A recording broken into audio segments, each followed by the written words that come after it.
ശംശയ്ക്ക് സ്തുതിയായിരിക്കട്ടെ. ആത്മീയ ഭോജ്യത്തിൽ ഇന്ന് നാം വിചിന്തനം ചെയ്യുന്നത് അസൂയ എന്ന കൊടിയ വിഷത്തെക്കുറിച്ചാണ്. അസൂയയെക്കുറിച്ച് വചന വെളിച്ചത്തിൽ നാം മനസ്സിലാക്കിയാൽ ഇതൊരു കൊടിയ വിഷം തന്നെയാണ് എന്നുള്ളത് തിരിച്ചറിയാൻ നമ്മൾ ബുദ്ധിമുട്ടാണ്ട് വരില്ല. ഒരു കാര്യം എൻ്റെ ജീവിതത്തിൽ ഞാൻ തിരിച്ചറിഞ്ഞതാണ്. കാര്യം വർഷങ്ങളായിട്ട് ധ്യാനിപ്പിക്കുന്നു, അങ്ങനെ ഒരുപാട് ആത്മീയ ശുശ്രൂഷകൾ ചെയ്യുന്നുണ്ട്. എങ്കിലും എനിക്ക് തോന്നിയിട്ടുണ്ട് ചിലപ്പോൾ മറ്റുള്ളവരെ കുറിച്ച് പറയുന്നത് കേൾക്കുമ്പോൾ അവരെ പ്രശസ്തരാകുന്ന അല്ലെങ്കിൽ കൂടുതൽ ആളുകൾ അവരുടെ ചുറ്റും ഒരുമിച്ച് കൂടുന്നതിനെ കുറിച്ചൊക്കെ കേൾക്കുമ്പോൾ അറിയാതെ തന്നെ ചെറിയൊരു വിഷമം പോലെ നമ്മുടെ മനസ്സിൽ ഉയർന്നു വരുന്നത്. ഒരു കാര്യം എനിക്ക് മനസ്സിലായി, ഇതെല്ലാം ചെയ്തിട്ടുണ്ടെങ്കിലും ഇത്രയും ധ്യാനങ്ങളൊക്കെ നടത്തിയിട്ടുണ്ടെങ്കിലും അസൂയയുടെ വേര് ഇനിയും പറയാനുണ്ട്. അതില്ലായിരുന്നെങ്കിൽ ഇങ്ങനെ ഒരു ചിന്ത, ഒരു വേദന അത് മനസ്സിൽ ഉയർന്നു വരേണ്ട ഒരു കാര്യമില്ലായിരുന്നു. അസൂയയെക്കുറിച്ച് ചിന്തിക്കുമ്പോൾ നമ്മൾ മനസ്സിലാക്കിയിരിക്കേണ്ട ചില കാര്യങ്ങൾ റോമാലേഖനം 12:15 വചനം എടുത്താൽ അവിടെ പറഞ്ഞിട്ടുണ്ട്, സന്തോഷിക്കുന്നവരോടുകൂടെ സന്തോഷിക്കണം, വേദനിക്കുന്നവരോടുകൂടെ വേദനിക്കണം. അതാണ് ക്രിസ്തീയത, അതാണ് മാന്യത. സന്തോഷിക്കുന്നവരോടുകൂടെ സന്തോഷിക്കണം, വേദനിക്കുന്നവരോടുകൂടെ വേദനിക്കണം. മറ്റുള്ളവർക്ക് നന്മ വരുമ്പോൾ നമ്മുടെ മനസ്സ് ഇടിയുന്നുണ്ടെങ്കിൽ അത് സൂചിപ്പിക്കുന്നത് നമ്മുടെ അസൂയയാണ്. മാത്രമല്ല വേറൊരു കാര്യം കത്തോലിക്കാ സഭ നമ്മെ പഠിപ്പിക്കുന്നുണ്ട്. കത്തോലിക്കാ സഭയുടെ മതബോധന ഗ്രന്ഥം 1866 മുതൽ വായിക്കുമ്പോൾ അടിസ്ഥാന തിന്മകളെക്കുറിച്ച് അവിടെ പറഞ്ഞിട്ടുണ്ട്. അസൂയയെ ഡിഫൈൻ ചെയ്തിരിക്കുന്നത് എങ്ങനെയാണ് എന്ന് നമ്മൾ മനസ്സിലാക്കിയിരിക്കുന്നത് നല്ലതാണ്. അവിടെ പറഞ്ഞിരിക്കുന്നത് resentment at the success of others, മറ്റുള്ളവരുടെ വിജയത്തിൽ മനമിടിയുന്നത്, അതാണ് അസൂയ. പറയുണ്ട് ഇത് ഒരു കൊടിയ വിഷമാണ് എന്ന് വചനം നമ്മെ പഠിപ്പിക്കുന്നുണ്ടെങ്കിൽ ആ വിഷം തീണ്ടാതിരിക്കാനായിട്ട് നമ്മൾ പ്രത്യേകം ശ്രദ്ധയുള്ളവരായിരിക്കണം. നമുക്ക് ഈ കാര്യം മനസ്സിൽ വെച്ചുകൊണ്ട് ഏതാനും ചില കാര്യങ്ങളിലൂടെ കടന്നു പോകാം. അത് നമുക്ക് ഒരു തിരിച്ചറിവ് പകരട്ടെ. ഒന്നാമത്തെ കാര്യം, അസൂയ ഭയപ്പെടേണ്ട ഒരു കാര്യമാണ്. അവിടെ ഇപ്പോഴത്തെ മാർപ്പാപ്പ ഫ്രാൻസിസ് മാർപ്പാപ്പ അദ്ദേഹം സൂചിപ്പിച്ചൊരു കാര്യമുണ്ട്. പലർക്കും ക്യാൻസറിനെ പേടിയാണ്, പക്ഷെ അതിനേക്കാൾ ഭയപ്പെടേണ്ടതാണ് അസൂയ. കാരണം ഇതിന് in not time it can simply destroy your life. അങ്ങനെയാണ് പറഞ്ഞത്. നിമിഷ നേരം കൊണ്ട് നിന്റെ ജീവിതത്തെ കാർന്നു തിന്നാവുന്ന ശക്തിയുള്ള ഒരു കാര്യമാണ് അസൂയ. അതുകൊണ്ടാണ് ഇത് കൊടിയ വിഷം എന്ന് പറഞ്ഞിരിക്കുന്നത്. സുഭാഷിതങ്ങൾ 14:30 വചനം എടുക്കുമ്പോൾ അവർ പറഞ്ഞിട്ടുണ്ട്, അസൂയ അസ്ഥികളെ പോലും ജീർണിപ്പിക്കാൻ ശക്തിയുള്ളതാണ്. ഉത്തമഗീതം 8:6 വായിച്ചാൽ അവിടെ പറഞ്ഞിരിക്കുന്നത്, അസൂയ ശവക്കുഴി പോലെ ക്രൂരമാണ്. അതുകൊണ്ട് തന്നെ ഈ വിഷം നമ്മുടെ ജീവിതത്തിൽ വരാതിരിക്കാൻ നമ്മൾ പ്രത്യേകം ശ്രദ്ധിക്കണം. രണ്ടാമത്തെ കാര്യം, എന്താണ് ഈ അസൂയ? അതൊന്ന് ആഴത്തിൽ മനസ്സിലാക്കിയിരിക്കുന്നത് വളരെ നല്ലതാണ്. അതിലൂടെ നമ്മുടെ ജീവിതത്തിൽ അസൂയ സ്ഥാനം പിടിച്ചിട്ടുണ്ടെങ്കിൽ അതിനെ പിഴുതെറിയാൻ നമ്മെ സഹായിക്കുകയും ചെയ്യും. ഞാൻ പറഞ്ഞല്ലോ, മറ്റുള്ളവരുടെ ഉയർച്ചയിൽ മനമിടിയുന്നുണ്ടെങ്കിൽ അത് അസൂയയുടെ ഒരു സൂചനയാണ്. പലപ്പോഴും ഈ ഒരു കാര്യം സംഭവിക്കുന്നത് മറ്റുള്ളവരോട് നമ്മൾ താരതമ്യപ്പെടുത്തി ജീവിക്കുമ്പോഴാണ്. പോപ്പ് ഫ്രാൻസിസ് അദ്ദേഹം പറഞ്ഞ ഒരു കാര്യമാണ്, you keep comparing your self with others, U end up paralyse. നീ ഇങ്ങനെ മറ്റുള്ളവരുടെ അത്രയും എനിക്കില്ലല്ലോ, അങ്ങനെയുള്ള ചിന്തയിൽ മുമ്പോട്ട് പോയി കഴിഞ്ഞാൽ അവസാനം നീ ഒരു തളർവാദ രോഗിയെ പോലെയായി മാറും. അത് വരാതിരിക്കാൻ നമ്മൾ പ്രത്യേകം ശ്രദ്ധിക്കണം. മറ്റുള്ളവർക്ക് നന്മ വരുന്നതിൽ നാം സന്തോഷിക്കുകയാണ് ചെയ്യേണ്ടത്. എനിക്ക് ആവശ്യമായത് എൻ്റെ ദൈവം എനിക്ക് തന്നിട്ടുണ്ട്.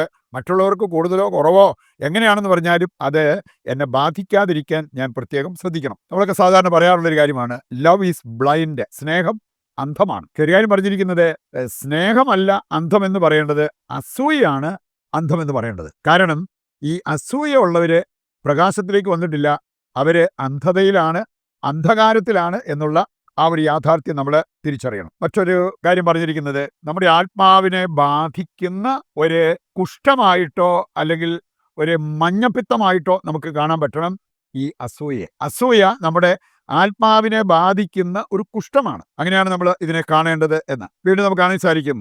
രണ്ടു കൂട്ടരെ ഒരുപോലെ തകർക്കാൻ ശക്തിയുള്ളതാണ് അസൂയ. സാധാരണ പറയാറുണ്ട് ഈ അപവാദം, അത് വിശുദ്ധ ബെർണാഡൊക്കെ പറയുന്നത് സർപ്പത്തിൻ്റെ ദംശനം പോലെയാണ്. സർപ്പത്തിന് ഈ സ്പ്ലിറ്റ് ടങ് ഉള്ളതുകൊണ്ട് ഇതുള്ളതുകൊണ്ട് രണ്ട് സ്ഥലത്താണ് വിഷം കയറുക എന്ന് പറഞ്ഞതുപോലെ അപവാദം പറയുമ്പോൾ അപവാദം പറയുന്നവർക്കും ആരെക്കുറിച്ച് അപവാദം പറയുന്നോ അവരുടെയും സൽപ്പേര് നശിപ്പിക്കും എന്നാണ് പറഞ്ഞിരിക്കുന്നത്. ഇതുപോലെ തന്നെയാണ് അസൂയ. അസൂയപ്പെടുന്നയാൾക്കും ആരെ പ്രതി അസൂയപ്പെടുന്നോ അവർക്കും അതിൻ്റെതായിട്ടുള്ള ദോഷമുണ്ടാകും എന്നുള്ളത് നാം മനസ്സിലാക്കിയിരിക്കേണ്ട ഒരു കാര്യമാണ്. വീണ്ടും നമ്മൾ പറഞ്ഞിരിക്കുന്ന ഒരു കാര്യം ഇതാണ്, എത്ര അടുപ്പമുള്ള കൂട്ടുകാരാണെങ്കിലും അവര് അസൂയാലുക്കളാണെങ്കിൽ അവർ വളരെ ഡേഞ്ചറസ് ആയിട്ട് മാറും. കാര്യം ശരിക്ക് നമ്മുടെ എപ്പോഴും നമ്മളുമായിട്ട് ബന്ധപ്പെടുന്ന അല്ലെങ്കിൽ കൂട്ടുകൂടുന്ന വ്യക്തികളായിരിക്കാം, പക്ഷെ അവര് അസൂയാലുക്കളാണെങ്കിൽ അവര് ഗുണത്തേക്കാൾ കൂടുതൽ ദൂഷ്യം ചെയ്യും എന്നുള്ള ആ ഒരു യാഥാർത്ഥ്യം നമ്മൾ തിരിച്ചറിയണം. നമുക്കിനി ഏതാനും ബൈബിൾ കഥാപാത്രങ്ങളെ മനസ്സിലാക്കാം. അസൂയ ബാധിച്ച ചില ബൈബിൾ കഥാപാത്രങ്ങൾ. ഉൽപ്പത്തി പുസ്തകം 26 അധ്യായം അതിൻ്റെ 12 മുതൽ വായിക്കുമ്പോൾ ഇസഹാക്കിന് ഒരുപാട് അഭിവൃദ്ധി വന്നു. അവന് ആടുമാടുകൾ അങ്ങനെയുള്ള കാര്യങ്ങളെല്ലാം വർദ്ധിച്ചുകൊണ്ടിരുന്നു. അപ്പോൾ ഫിലിസ്തീയർക്കുണ്ടായ ഒന്ന് അവനോട് അസൂയ തോന്നി. അത് വെച്ച് പെരുമാറുന്ന ഫിലിസ്തീയരെ നമുക്ക് കാണാൻ പറ്റും. ഉൽപ്പത്തി 30 അധ്യായം 1 മുതൽ വായിക്കുമ്പോൾ അവിടെ നമ്മൾ കാണുന്നുണ്ട് റാഹേലിന് ലയായോട് അസൂയ തോന്നി. കാരണം ഇവൾക്ക് സന്താനഭാഗ്യം ലഭിച്ചില്ല. ലയ പ്രസവിക്കുന്നു. അവളുടെ ഭർത്താവിന് യാക്കോബിന് മക്കളെ കൊടുക്കാനായിട്ട് ലയായ്ക്ക് പറ്റി. അതുകൊണ്ട് തന്നെ ലയായോട് അസൂയ തോന്നിയ റാഹേലിനെ കുറിച്ച് അവിടെ പറഞ്ഞിട്ടുണ്ട്. ഉൽപ്പത്തി 37 11 മുതൽ വായിക്കുമ്പോൾ പഴയ നിയമത്തിലെ ജോസഫിനോട് തൻ്റെ സഹോദരങ്ങൾക്ക് അസൂയ ഉളവായി. കാരണം ഇവനൊരു സ്വപ്നമുണ്ടാവുകയും അവന് അങ്ങനെയുള്ള ചില നേട്ടങ്ങൾ വന്നപ്പോൾ അതിൽ അസൂയപ്പെടുന്ന സഹോദരങ്ങളെ കാണാൻ പറ്റും. 1 സാമുവേൽ 18 6 മുതൽ വായിക്കുമ്പോൾ നമ്മൾ കാണുന്നുണ്ട് സാവൂളിന് ദാവീദിനോട് അസൂയ തോന്നി. കാരണം അവർ പാടി ദാവീദിന് 10,000 സാവൂളിന് 1000. അവന് കുറഞ്ഞു പോയതിൻ്റെ പേരിൽ ദാവീദിന് കൂടുതൽ അഭിനന്ദനം കിട്ടിയതിൻ്റെ പേരിൽ അവൻ അസൂയുണ്ടായി. ദാവീദിനെ കൊല്ലാൻ പോലും ചിന്തിക്കുന്ന സാവൂളിനെ അവിടെ നമുക്ക് കാണാൻ പറ്റും. മത്തായി 27:18 എടുക്കുമ്പോൾ നമ്മൾ കാണുന്നുണ്ട് പ്രധാന പുരോഹിതന്മാർക്ക് യേശുവിനോട് അസൂയ തോന്നിയിട്ടാണ് അവനെ ഇങ്ങനെ കുറ്റം വിധിക്കാനും അല്ലെങ്കിൽ അവനെ മരണത്തിലേക്ക് നയിക്കാനും ഒക്കെ അവർ തയ്യാറായത്. പ്രഭാഷകൻ 14:8 നമ്മൾ കാണുന്നുണ്ട് അസൂയാലുവിൻ്റെ കണ്ണിനെക്കുറിച്ച് പറഞ്ഞിരിക്കുന്നത്. അത് കുടിലമാണ്. അവർ മറ്റുള്ളവരെ അവഗണിച്ച് മുഖം തിരിച്ചു കളയുന്നു എന്നുള്ളത് ഈ വചനഭാഗം നമ്മെ ഓർമ്മിപ്പിക്കുന്ന ഒരു കാര്യമാണ്. ഇക്കാര്യങ്ങൾ ഹൃദയത്തിലേക്ക് ഏറ്റെടുത്തുകൊണ്ട് നമുക്ക് ഒരു വിശുദ്ധീകരണം ആഗ്രഹിച്ച് പ്രാർത്ഥിക്കാം. പ്രത്യേകിച്ച് അസൂയാലുവിൻ്റെ കണ്ണുള്ളവരുടെ ഒരു വിശുദ്ധീകരണവും മാനസാന്തരവും ആഗ്രഹിച്ച് നമുക്ക് പ്രതിഷ്ഠാ ജപത്തിൽ പങ്കുചേരാം. നിന്റെ ജീവിതം കർത്താവിന് ഫലമേൽപ്പിക്കുക, അവിടുന്ന് നിന്നെ നോക്കിക്കൊള്ളും എന്നരുൾ ചെയ്ത ദൈവമേ, ഞങ്ങളെയും ലോകം മുഴുവനെയും ഇന്നത്തെ ഞങ്ങളുടെ എല്ലാ വ്യാപാരങ്ങളെയും ഞങ്ങൾ അങ്ങയുടെ തിരുഹൃദയത്തിൽ പ്രതിഷ്ഠിക്കുന്നു. ഞങ്ങൾ ഇന്ന് നേരിടുന്ന എല്ലാ പ്രയാസങ്ങളിലും പ്രതിസന്ധികളിലും അങ്ങ് ഇടപെടണമേ. ഞങ്ങളുടെ എല്ലാ പ്രശ്നങ്ങൾക്കും പരിഹാരം അങ്ങാണെന്നും അങ്ങിലാണെന്നും യേശുവേ നാഥ ഞങ്ങൾ ഏറ്റുപറയുന്നു. ഇന്ന് ഞങ്ങൾ ധ്യാനിച്ച വചന വെളിച്ചത്തിൽ ഞങ്ങളുടെ ജീവിതം നവീകരിക്കാനും പുനരാരംഭിക്കാനും ഞങ്ങൾക്ക് വരമരുളണമേ. ഞങ്ങളുടെ ആവശ്യങ്ങൾ നിറവേറ്റി തരണമേ. ഞങ്ങളെ പാപത്തിൽ വീഴാതെ കാക്കണമേ.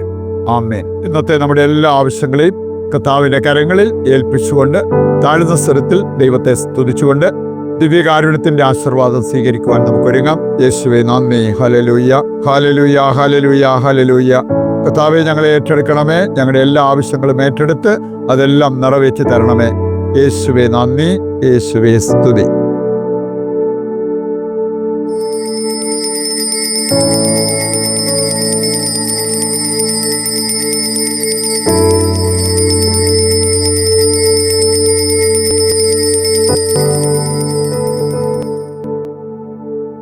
പരിശുദ്ധ പരമ ദിവ്യകാരുണ്യത്തിന് എന്നേരവും ആരാധനയും സ്തുതിയും പുകഴ്ചയും ഉണ്ടായിരിക്കട്ടെ. മറ്റൊരു എപ്പിസോഡുമായിട്ട് വീണ്ടും നമുക്ക് നാളെ ഒന്നിക്കാം. ഈശോ മിശിഹായ്ക്ക് സ്തുതിയായിരിക്കട്ടെ. ദൈവം നിങ്ങളെ സമൃദ്ധമായി അനുഗ്രഹിക്കട്ടെ.